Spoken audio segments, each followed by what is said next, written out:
Alhamdulillah, kita bersyukur kepada Allah Subhanahu wa taala atas nikmat dan rahmat yang telah dikurniakan Allah Subhanahu wa taala kepada kita, untuk kita terus tunduk dan patuh menyerah diri kepada Allah Subhanahu wa taala. Seterusnya cuba berusaha untuk memahami ajaran agama, menerusi huraian para ulama yang berwibawa seperti Imam Al-Ghazali rahimahullahu taala, Hujjatul Islam, seperti mana kitab yang sedang kita bacakan, iaitu kitab Ihya Ulumuddin, bab yang pertama, Babul Ilm, bab tentang ilmu. Dalam catatan saya, kita dah sampai ke muka surat 149. Kita bermula membaca kitab ni pada tahun 2017. Mana dah 7 tahun, 149 muka baru. Dan kitab ni, bab ni, bukan kitab, bab ni akan berakhir muka suratnya 327. Boleh kira lah berapa tahun lagi kita dah habis. Jadi kalau tuan-tuan buat keputusan kita berhenti sekarang, bagi tahu saya bersedia. Bila-bila masa panjang sangat tak berhabis-habis lagi kitab ni.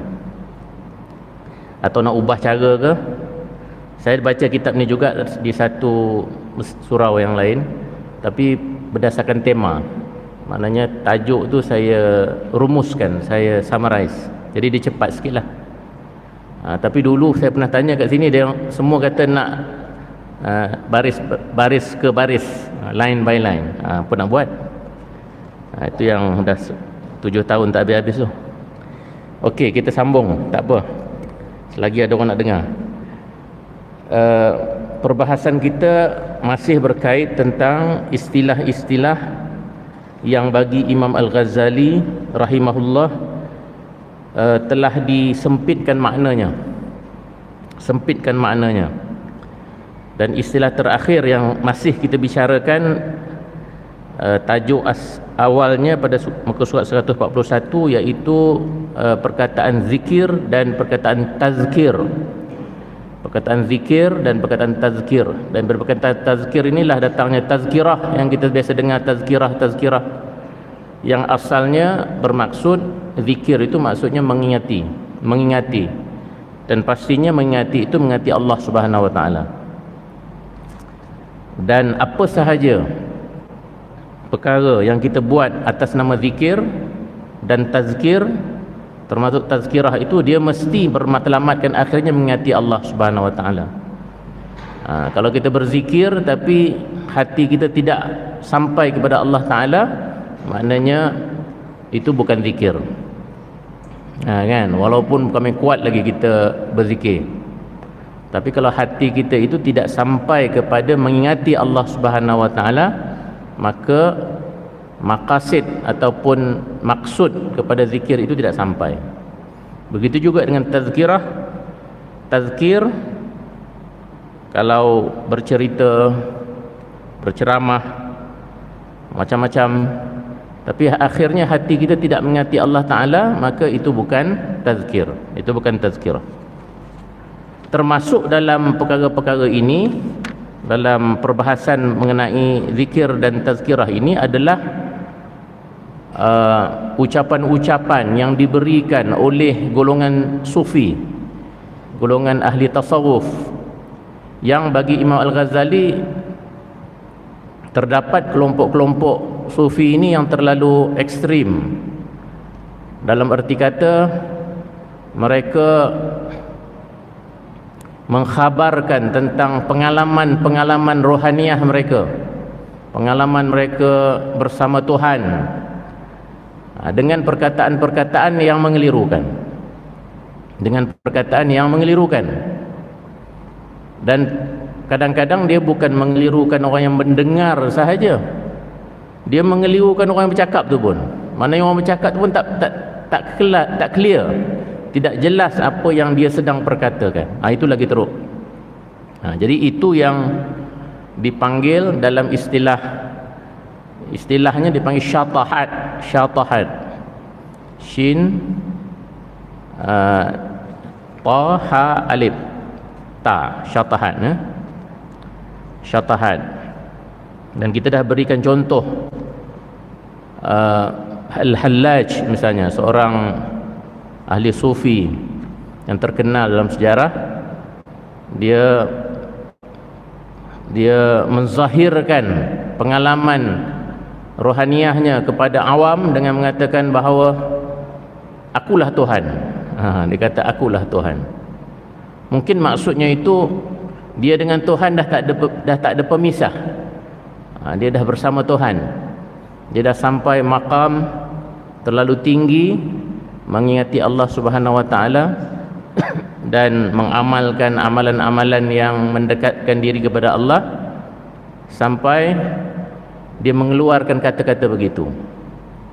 Dan kata-kata ini dipanggil syatahat, yang dalam syariat Islam kita kena menghukum dengan hukum yang zahir. Kalau dia kata akulah Tuhan, maka tak boleh lah, itu syirik. Dan sebab itu Hallaj akhirnya dihukum mati disebabkan oleh perkataannya itu. Sebab itu dalam tasawuf itu ada mazhab yang lebih sederhana, iaitu yang dipegang oleh Junaid Baghdadi dan Abu Yazid Al-Bistami juga. Sebab walaupun dalam buku ni kata Imam Ghazali, Yazid Bistami ni juga dituduh pernah mengeluarkan kata-kata yang lebih kurang sama, tetapi Imam Al-Ghazali kata itu tidak betul. Junaid Baghdadi ni dia punya school dia punya mazhabnya lebih mazhab dia panggil mazhab sedar. Al-Hallaj tadi tu mazhab orang mabuk, kan, mabuk dengan Tuhan lah. Jadi antara kita ni dengan Tuhan, kita sesuai sampai ke tahap kita mabuk, sampai tak sedar diri kita dah macam tenggelam dengan Tuhan, itu yang paling tinggi. Ataupun kita sedar balik bahawasanya macam mana pun kita bersama Tuhan, kita dengan Tuhan masih berbeza. Allah Ta'ala itu masih Tuhan, kita ni masih hamba. Kata para ijma' ulama' tasawuf mengatakan yang kedua tu lebih tinggi. Jadi kalau masuk tarikat ke, masuk tasawuf ke, kalau sampai ke tahap dia jadi semacam tu, kena ingat itu tak sampai ke tahap tertinggi lagi tu. Yang tahap tertinggi ialah apabila dia kembali mengenali, menyedari bahawasanya kita ini makhluk, kita ini hamba, dan Allah Ta'ala itu Tuhan yang Maha Esa. Dan tak mungkin kita bersatu dengan Tuhan dalam keadaan tidak ada perbezaan. Itu tidak mungkin. Itu dah syirik namanya. Okey. Jadi sebab itu kata-kata itu, kata Imam Al-Ghazali, merupakan kata-kata yang bahaya. Bahaya satu dari sudut dia akan mengelurukan orang ramai. Bahaya dari sudut juga dia sendiri itu mungkin akan keliru tentang hakikat tauhid, hakikat Tuhan, hakikat diri kita sebagai makhluk, sebagai hamba dan lain-lain lagi. Okey, selesai sebagai dia punya mukaddimah ataupun recap lah apa yang telah kita bincangkan. Kita sambung dalam muka surat 149 itu, adapun yang bawah adapun at-tammah, itu satu lagi istilah yang berkait dengan istilah syatahat tadi, atau disebut di situ pemutaran perkataan-perkataan agama. Maka termasuk di dalamnya apa yang kami sebutkan mengenai syatahat. Dan satu hal lain yang khusus dengan tammah ini, yaitu pemutaran perkataan-perkataan agama dari zahirnya yang mudah difahami kepada urusan batin yang tidak ada padanya faedah. Ini yang dipanggil sebagai takwil, takwil yang batil, takwil. Nanti kita bicarakan apa maksud takwil. Tammah ini, istilah tammah ini kan ada dalam Quran kata fa iza ja'atit tammatul kubra kan.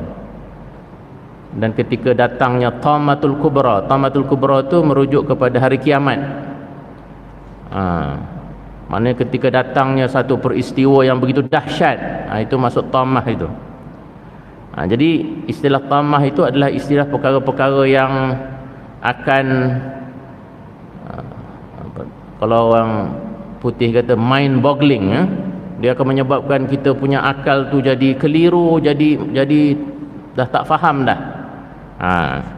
Itu istilah perkataan-perkataan begitu antara lain dipanggil tammah, iaitu memutarkan perkataan-perkataan dari perkataan yang maknanya zahir kita takwilkan menjadi makna batin.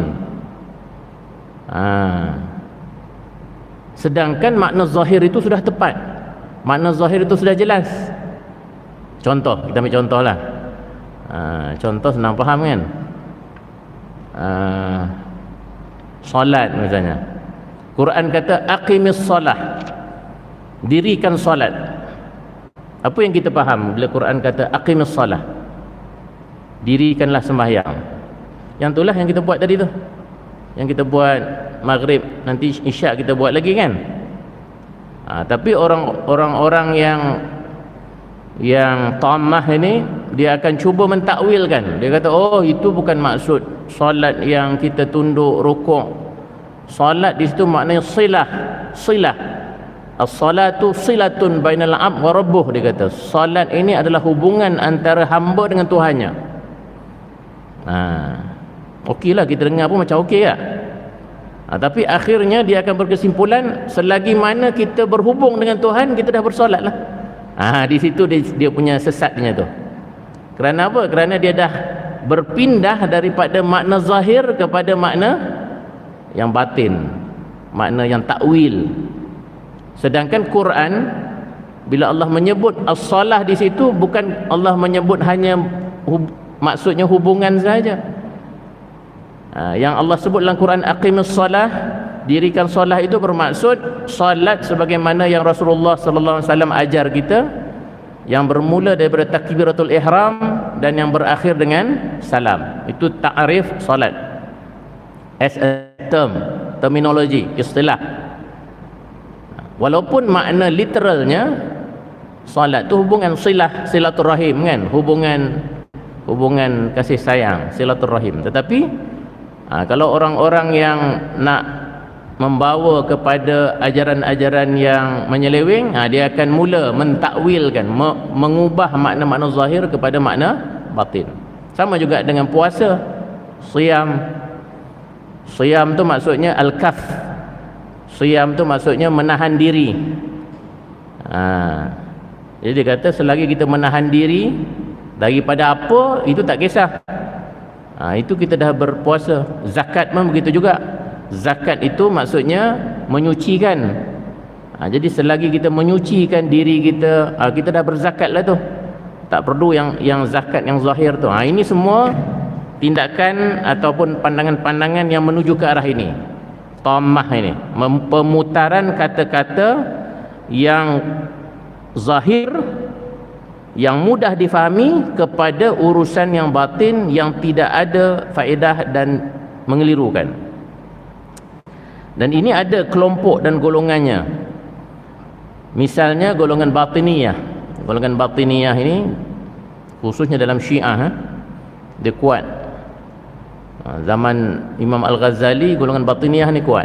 Sebab itu Imam Al-Ghazali dia ada satu buku khas, Ar-Rad alal Batiniyah, The Refutation Against the Batiniyah ini. Dia ada buku khas menjawab ataupun refute ataupun cuba mematahkan hujah-hujah golongan batiniyah ini dengan mengetengahkan perkara-perkara yang dilakukan oleh golongan batiniyah ini yang akhirnya mengelirukan agama.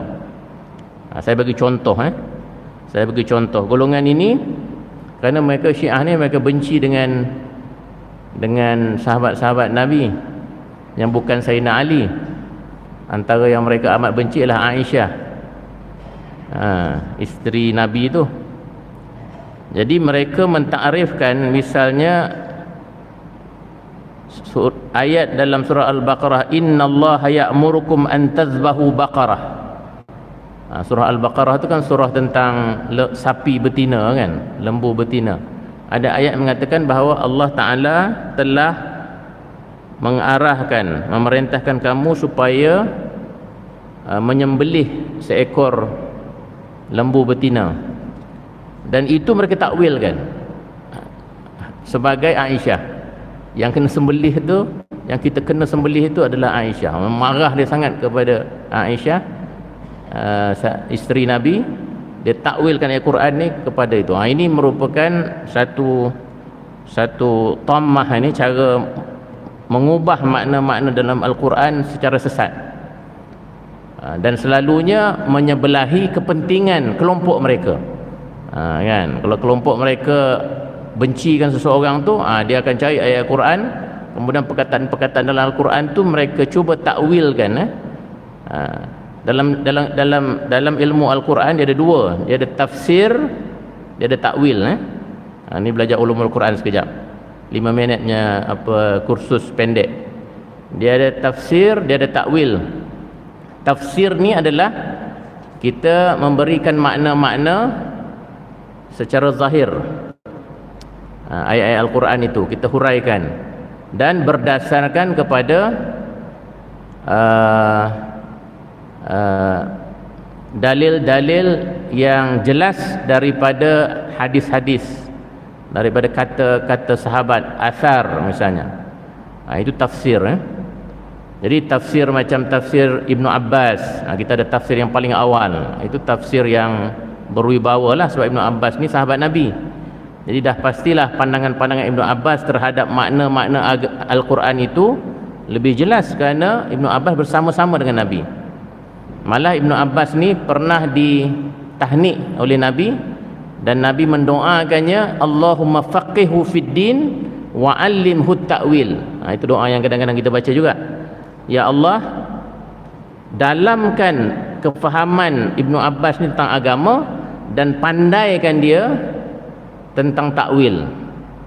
Alimkan dia tentang takwil. Jadi doa Nabi itu memberi kesan kepada Ibnu Abbas, Abdullah bin Abbas, sehingga beliau amat mendalam mengetahui makna-makna ayat-ayat Al-Quran.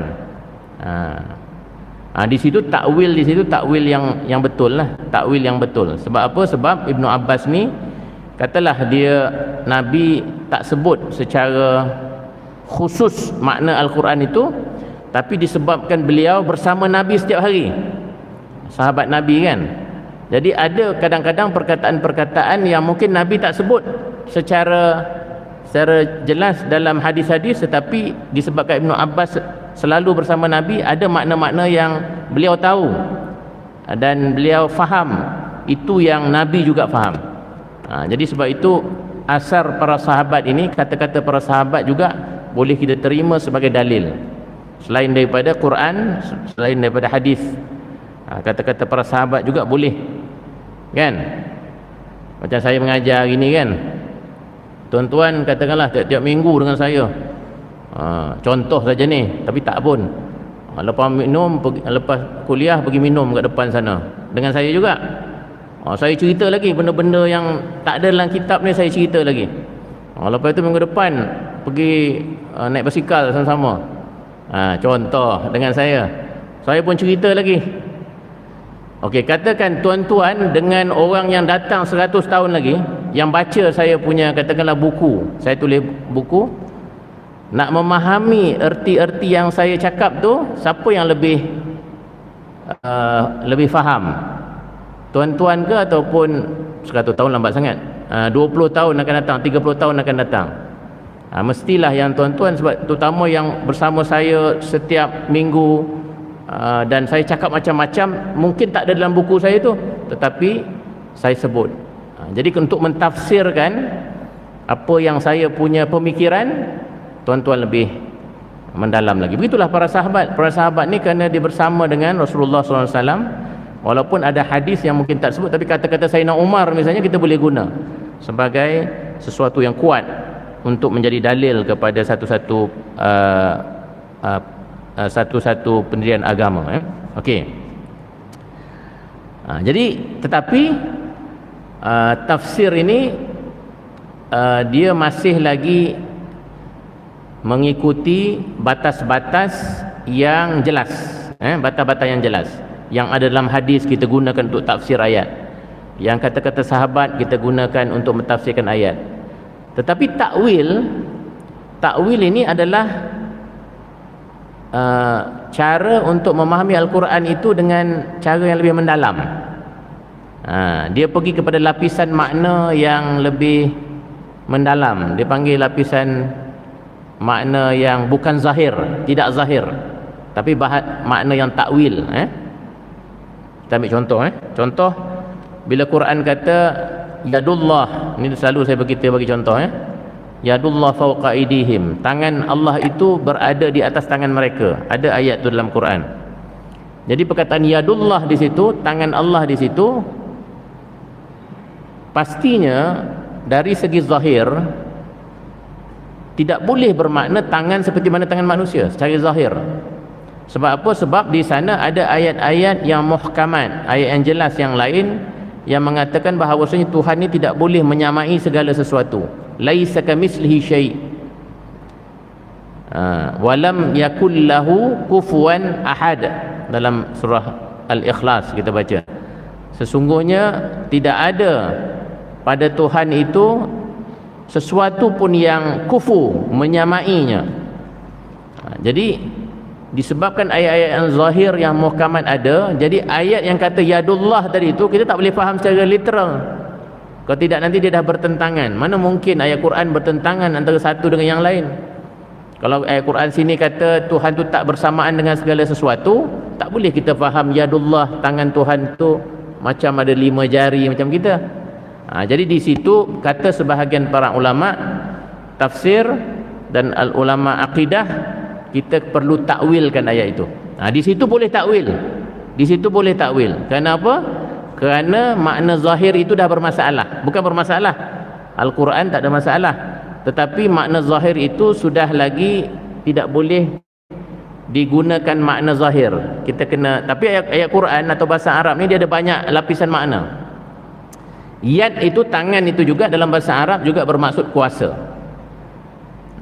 Yadun dalam bahasa Arab walaupun zahirnya makna tangan, tetapi ia juga boleh digunakan secara kiasan, secara takwilan, menunjukkan makna kuasa. Jadi ayat itu yadullah fawqa aydihim itu ditakwilkan oleh sebahagian ulama dengan maksud kuasa Allah itu berada di atas kuasa mereka. Itu okeylah. Di situ okey. Atau yang lebih baik kata para ulama, jangan takwil langsung, serah pada Tuhan saja. Allah Ta'ala saja yang tahu maknanya. Itu dipanggil tafwid, serah pada Allah Ta'ala saja.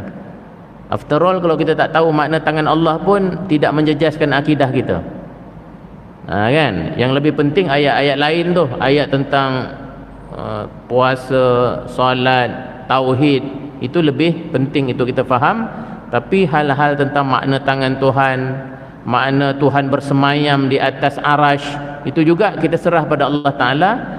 Tetapi kita tidak akan faham Allah Ta'ala itu duduk atas arash sebagaimana kita duduk atas kerusi. Itu tidak kita tolak sama sekali makna tersebut.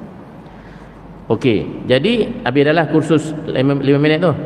Maksudnya ada tafsir, ada takwil. Tafsir ini berdasarkan nas-nas zahir yang ada, tetapi takwil itu apabila ada keperluan kita kena pergi kepada makna yang lebih mendalam. Cukup. Tetapi masalah kepada at-tamat yang kita sedang bicarakan malam ini adalah mereka-mereka yang cuba mentakwilkan benda-benda yang tidak boleh ditakwil atau tidak seharusnya ditakwilkan. Makna dah jelas. Yang tadi itu yadullah, tangan Allah itu memang makna itu kita pun rasa macam mana aku nak faham. Tapi kalau solat tadi itu dah faham dah. Puasa dah faham dah. Yang itu janganlah pandai-pandai mentakwil kan. nanti tak puasa orang Ramadan nanti. Kalau kita bawa ajaran kata puasa ni tak perlu, tak makan tak minum tu, asalkan hati kita, kita tahan hati kita. Tapi kalau kita makan minum okey lagi. Sudah. Kalau mula ajar macam tu, itulah yang sedang Imam Ghazali maksudkan di sini, ya. Okey. Kita sambung sebelah. Ini juga haram. Maknanya cara begini kata Imam Al-Ghazali adalah haram dan mudaratnya amat besar. Mudaratnya amat besar. Kerana perkataan-perkataan itu apabila diputar dari tujuan zahiriahnya, tujuan yang zahir atau makna zahir itu, tanpa berpegang teguh padanya menurut yang dinukilkan dari Nabi Muhammad SAW, dan tanpa suatu kepentingan yang diperlukan sepanjang petunjuk akal fikiran, maka yang demikian itu membawa hilang kepercayaan kepada perkataan itu sendiri. Jadi kalau kita guna senang-senang takwilkan makna-makna yang telah jelas secara zahir, kata Imam Ghazali, hilanglah makna zahir tu. Lebih baik Tuhan tak payah sebut yang zahir, Tuhan terus je sebut makna batin. Sedangkan Tuhan sebut makna zahir yang jelas. Jadi kita harus berpegang kepada makna yang zahir. Kalau tidak nanti agama tu sudah hilang maknanya. Itu yang di barat pun, di barat dah lama dah berlaku benda ni. Sebab mereka ada masalah dengan Bible. Bible tu sendiri bukan sekadar susah nak faham, tetapi dia ada krisis originality. Bible itu sendiri ada masalah keaslian. Aslinya pun tak diketahui asalnya. Itu satu dah. Yang kedua, sebab itu kalau kita tengok dia ada banyak version kan, dia ada banyak versi Bible ni. Yang kedua, Bible ni dia telah diterjemahkan dalam banyak bahasa. Asalnya untuk orang Yahudi kan, berbangsa Hebrew dan berbahasa Hebrew. Tapi kemudiannya bila dia agama Kristian masuk ke dalam Roman Empire, Empire Roman, dia dah diterjemahkan ke bahasa Latin. Bahasa Latin. Selepas bahasa Latin diterjemahkan pula ke bahasa Greek. Kemudian diterjemahkan pula ke bahasa Inggeris. Greek dulu, kemudian Latin, kemudian Inggeris. Bayangkan Bible itu dia dahlah bermasalah dari sudut keaslian, dia dah diterjemahkan dalam banyak bahasa. Kita ni kalau kita terjemahkan dalam satu bahasa pun kadang-kadang ada masalah. Misalnya Quran terjemah dalam bahasa Melayu, kalau yang tahu bahasa Arab, dia tahu kadang-kadang ada perkataan bahasa Arab itu yang maknanya tak boleh diterjemahkan dengan mudah. Dia maknanya lain. Tapi bila diterjemah dalam bahasa Melayu, dia dah jadi sebahagian daripada makna asli itu sudah hilang. Bayangkan kalau satu kitab itu dah diterjemah ke 4 bahasa, banyak sudah kehilangan dia punya originality. Sebab itu di barat itu mereka sudah tolak terus tafsiran yang diberikan oleh gereja Katolik awal dulu pada pemerintahan Roman Empire yang awal tu, Katolik yang kuat. Tetapi Katolik ini mereka banyak menyalah tafsirkan Bible ke arah kepentingan gereja, kepentingan kelompok mereka. Itu contohnya macam salvation kan, the notion of salvation. Kalau nak dapat keampunan dari Tuhan, bukan kita minta daripada Tuhan, kita minta dari gereja. Kita kena buat apa? Kita kena profess, kita kena apa? Kita kena mengaku, kena buat pengakuan ke gereja tentang dosa-dosa kita. Kan kita tengok dalam cerita-cerita orang putih kan, dia akan pergi ke gereja, dia akan duduk dekat tepi kotak tu. Dalam tu ada dia punya padri, dan dia akan isytiharkan dosa-dosa yang telah dibuat dalam masa seminggu. Kalau seminggu baru datang gereja, kalau setahun baru datang masjid atau datang gereja, setahun punya dosa lah dia isytihar. Aku dah berzina, aku dah itu, aku dah ini. Kemudian yang dalam kotak tu akan kata by the power vested on us by God, we hereby pardon you. Dengan kuasa yang diberikan oleh Tuhan kepada kami itu gereja lah, gereja Katolik, kami dengan ini mengampunkan kamu. Jadi dia pun keluar gereja, dia rasa dah bersih. Jadi dosa dah diampunkan, bukan oleh Tuhan tetapi dengan wakil gereja itu mengampunkan mereka. Ini satu penyelewengan lah. Sebab itu akhirnya timbul kelompok-kelompok yang protes. Itu dipanggil Protestan. Golongan Protestan yang tak nak lagi dengar pentafsiran dari gereja. Mereka nak baca Bible terus, mereka nak faham Bible terus. Jadi dalam Islam pun silap-silap hari bulan, kalau ada banyak kelompok-kelompok yang menyeleweng, mereka akan jadi macam gereja tu. Mereka akan cuba mentafsirkan ikut kepentingan mereka, dan akhirnya makna asal Al-Quran itu akan hilang. Tapi Alhamdulillah dalam konteks Al-Quran kita tidak ada masalah keaslian. Quran itu daripada awal turunnya kepada Nabi Muhammad SAW sampailah pada zaman kita tidak ada perubahan walau satu huruf pun. Malah Allah Ta'ala dalam Al-Quran menyebut, inna nahnu nazzalna zikra wa inna lahu lahafizun. Sesungguhnya kami, iaitu Allah, telah menurunkan kepada kamu zikra. Zikra ni semua para ulama tafsir mengatakan maksudnya Al-Quran. Wa inna lahu lahafizun, dan kamilah yang akan memeliharanya. Jadi jelas di situ bahawasanya Allah Ta'ala menjamin pemeliharaan Al-Quran. Walaupun katakan Quran dibakar, semua orang tak boleh baca Quran, insya-Allah Al-Quran itu akan tersimpan di dada-dada, di dalam kefahaman dan hafazan orang-orang yang tertentu, dan dia tidak akan hilang. Tetapi dari sudut makna dan kefahaman kita risau. Kalau tak diajar dengan baik, datang aliran-aliran yang menyeleweng seperti ini, tak semualah, tapi akan ada yang terpengaruh. Itu yang Rasul baru dekat Gombak tu kan, Rasul Kahar tu, dia kata Yasin tu turun kat dia. Yasin tu sebenarnya turun kat aku, Rasul Melayu. Itu dah mulalah tu. Itu dah mulalah nak mentakwilkan apa-apa. Nasib baiklah turunnya kat Gombak. Orang Gombak semua dah tahu. Ada juga yang ikut tu, ada juga yang jadi pengikutnya. Katanya salah seorang bukan itu Ayah Pin, salah seorang pengikutnya daripada Al-Azhar, belajar Al-Azhar. Tak tahulah apa yang dia belajar kat Al-Azhar tu, yang menjadi pengikut Ayah Pin tu lah. Okey, lalu apa yang segera terbawa kepada pemahaman tidaklah dapat dipercayai lagi, dan yang batin itu tidak ada ketentuan baginya. Maksud Imam Ghazali, dia kata kalau kita dah takwilkan dengan mudah apa sahaja yang ada dalam Quran ni, satu, dia akan merosakkan makna zahir tadi, sedangkan zahir itu jelas, kan? Jadi dia akan merosakkan makna yang dah Tuhan dah tentukan dengan jelas. Dan dia, Imam Ghazali kata, makna batin ini semua orang boleh letak, tak ada yang definitif, kan?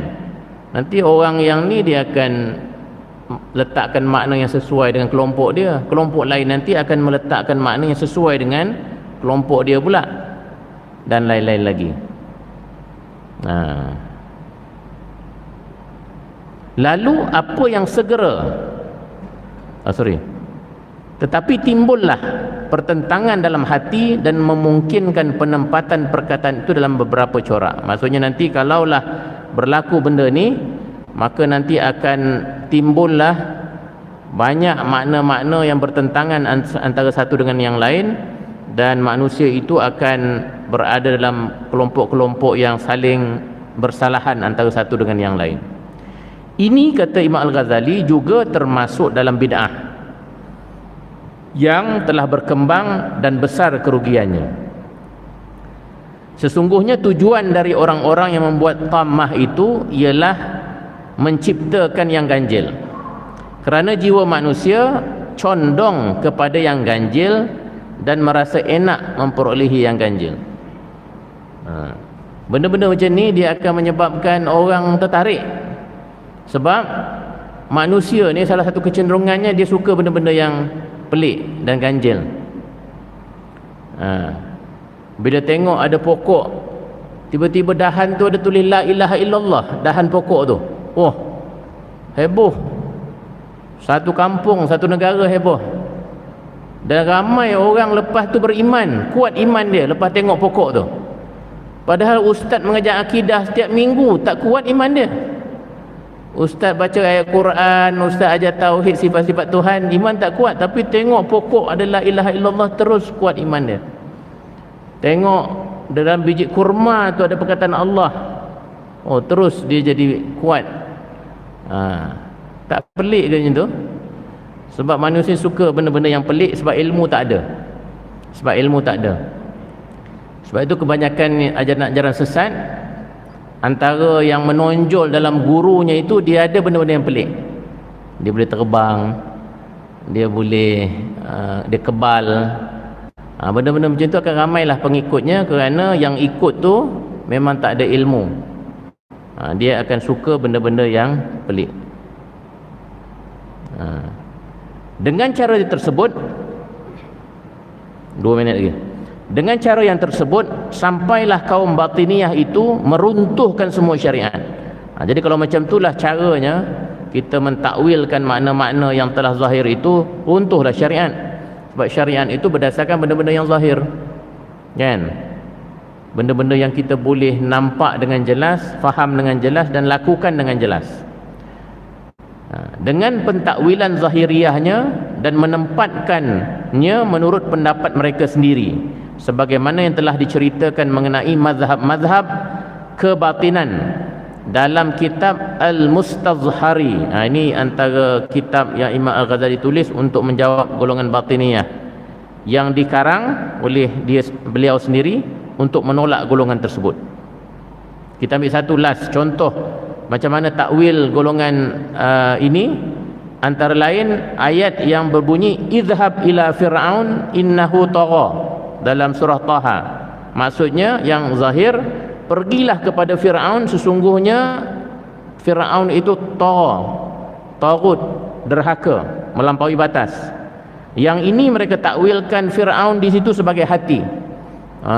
Jadi dia kata apa yang disuruh oleh Allah Ta'ala kepada Nabi Musa itu ialah pergi bersihkan hati kamu. Bukan pergi kepada Fir'aun tu, tapi bersihkan hati kamu, kerana dalam hati kamu itu pun melampaui batas. Tak betul lah. Sebab Fir'aun tu zahirnya ada, jelas sekali Fir'aun itu ada pada zaman Nabi Musa itu.